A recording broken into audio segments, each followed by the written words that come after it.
You're watching Newsday TV. Thanks for joining us this Monday evening. I'm Ken Buffa. There's new charges tonight against the Roslyn man who was accused of killing two teenagers in a wrong-way crash, and it's a story you'll see only in Newsday. Amandeep Singh is set to be arraigned on a 16-count grand jury indictment in 2 weeks. Prosecutors say the 34-year-old was drunk, high on cocaine, and speeding when he drove the wrong way on North Broadway in Jericho last month.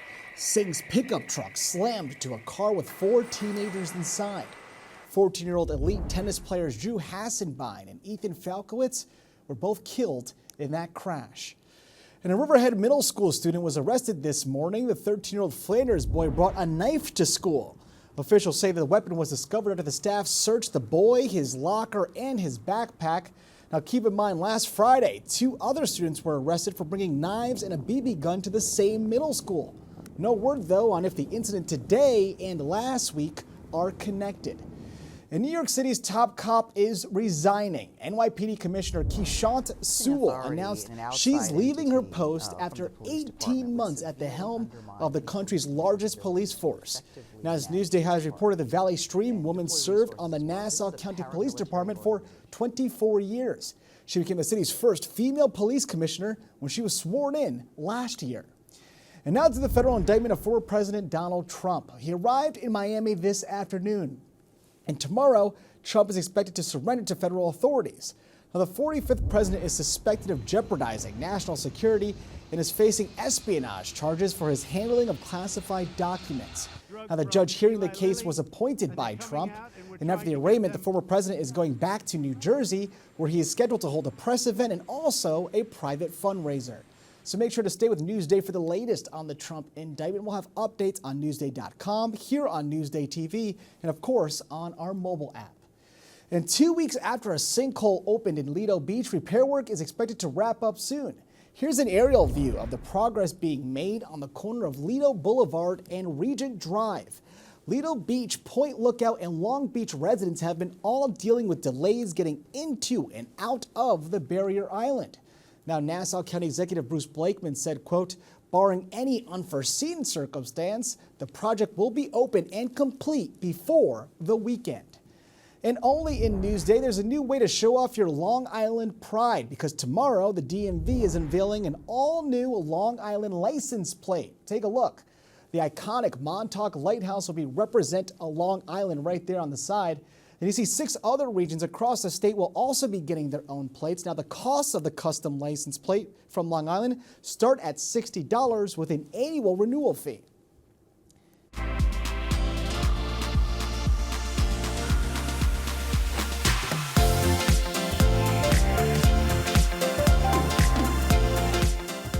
Thousands of people took to the streets of Huntington for the island's largest Pride event. Newsday TV's Steve Langford was there for the celebration.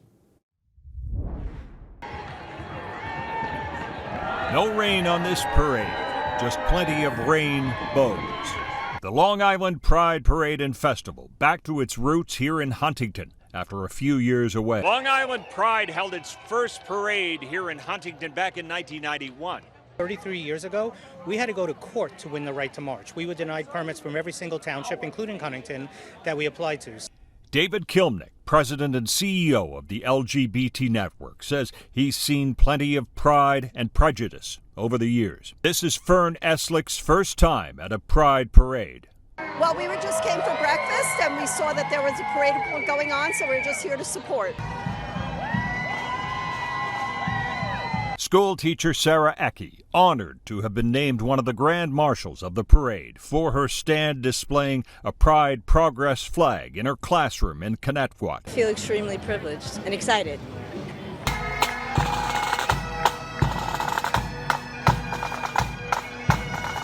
Police presence at the parade, not just protection, but support. Too often I've seen hate. There's no room for hate. Out here in Suffolk County, and me being the police commissioner, we're going to make sure that we erase that.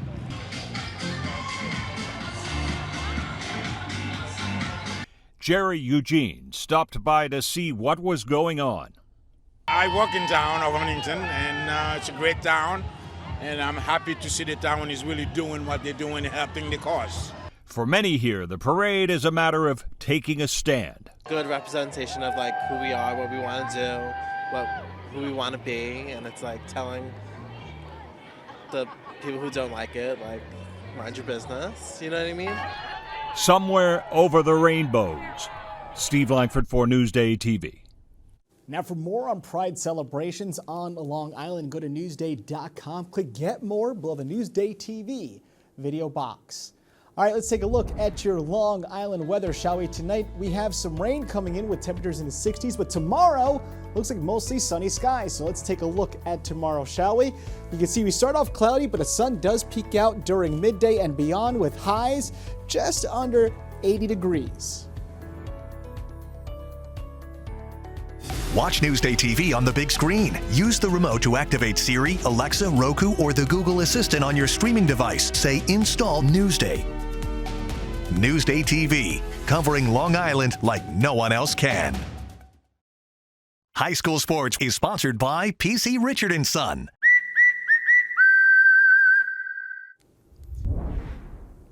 The high school flag football champions have been crowned, and our Carissa Kelman was there as the Nassau team took home the title. Here at the Jets practice facility in Florham Park in New Jersey, the Plainview Old Bethpage Hawks took on Warwick Valley for the Regional Flag Football Championship crown. Sophomore QB Jen Canaruto was the MVP of this dominant POB performance. She completed 9 of 15 passes, threw 4 touchdowns and 3 conversions, and rushed for 64 yards.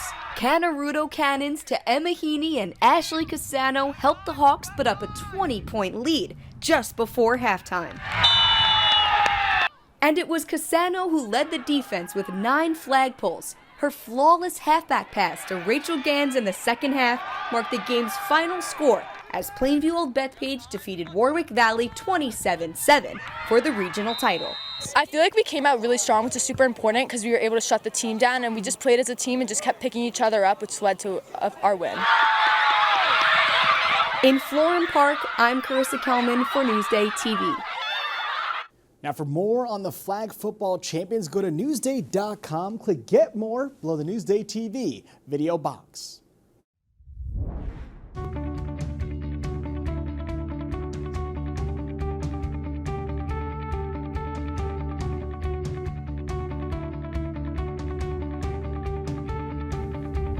Pickleball is the fastest growing sport in the country, and many Long Islanders are setting up courts in their backyards. Rachel Weiss has a story you'll see only in Newsday. That's it. And again, good. Oh, you would have had me on that one. That was better.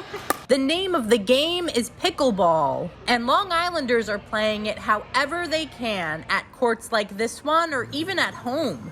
The explosion of pickleball, I would say, happened probably just before COVID. It started getting really popular, and then once COVID hit, people really started taking off because it was a great non-contact small court sport that everybody was just trying. According to Dory, you don't have to be a traditional athlete to play pickleball. There's a social component to the game, and beginners like this one here can pick it up easily. All right, Rachel, let's try it. Let's see. Here we go.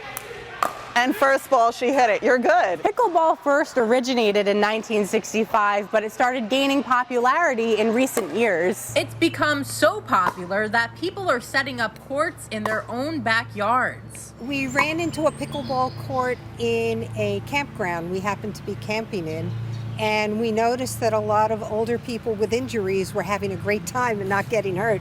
And we said, oh, there's the sport for us. We looked up the dimensions of the pickleball court, and we had some friends come over, and we laid out a legal size pickleball court. The tennis court's been here at this house since since the 20s. It was pretty much just marking all the corners, measuring that outside perimeter, putting the tape down, and then measuring 2 inches off of that, putting another row of tape, and then just a little roller and painted it on the court. Rachel Weiss for Newsday TV. It's a fun game, too. Now, for more on pickleball courts, go to Newsday.com. Click Get More below the Newsday TV video box. Get more of the stories you've seen on Newsday TV at Newsday.com. Plus breaking news, investigations, things to do, restaurants, and other Long Island news you can't get anywhere else. At Newsday.com, covering Long Island like no one else can. You're watching Newsday TV. I'm Ken Buffa. Thank you so much for joining us. We leave you now with a look at your 7-day forecast.